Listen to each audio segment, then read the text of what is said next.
Right now at 5:30, we have a truly remarkable story tonight of a Kentucky family whose message of hope traveled hundreds of miles away from here, inspiring a man fighting for his life hundreds of miles away. Tonight, WHAS 11's Carmen Dickerson has this message in a bottle story from Breckinridge County, Kentucky.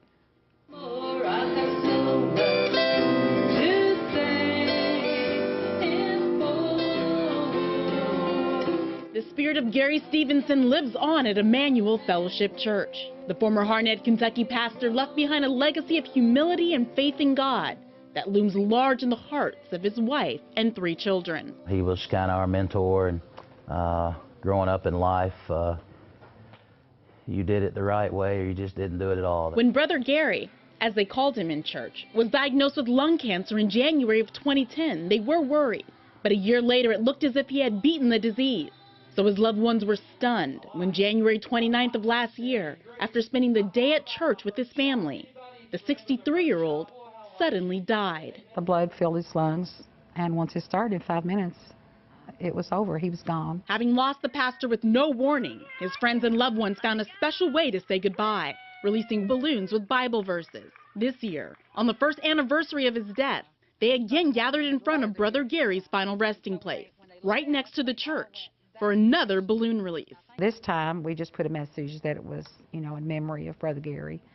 And if you get it, let us know. Into a windy, rainy sunset, they let go 7 of each, red, white, and blue balloons, with a phone number to call. And then all at once, all the balloons just went straight up in the air, and they were gone in just that quick, just an instant. Never could they have imagined that the wind would carry one of those balloons over 600 miles. Across an international border and place it in another small town in Ontario, Canada. Nor could they have guessed that it would touch the soul of the man who found it, changing his life forever. Let's go. Come. Less than 15 hours later, Gord Ewer came across one of the balloons on his property in the tiny community of Harwood, Canada, about an hour and a half outside of Toronto. We found a Canadian TV crew to interview him for us.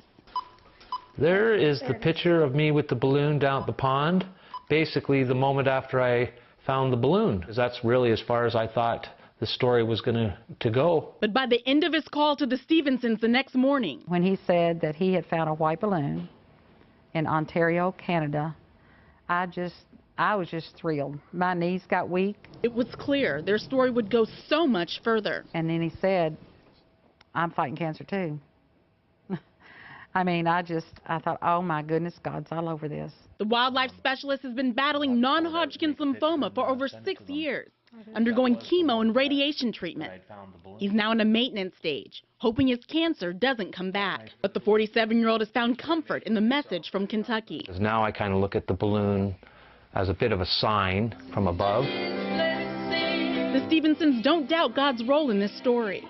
In their church, where Pastor Bryant Stevenson now preaches in his father's place, the entire congregation knows the remarkable tale. Man, how life-changing is that? And I got to thinking about Gord Ewer, and I thought, if that wasn't the grace of God... The whole congregation out there praying for me is amazing. Brother Gary, still in death, touching souls as he did in life. I'm sure he's setting up in heaven with a big smile, and to know that he's still impacting lives in some capacity here on earth. In Harnett, Kentucky, Carmen Dickerson, WHAS 11 News.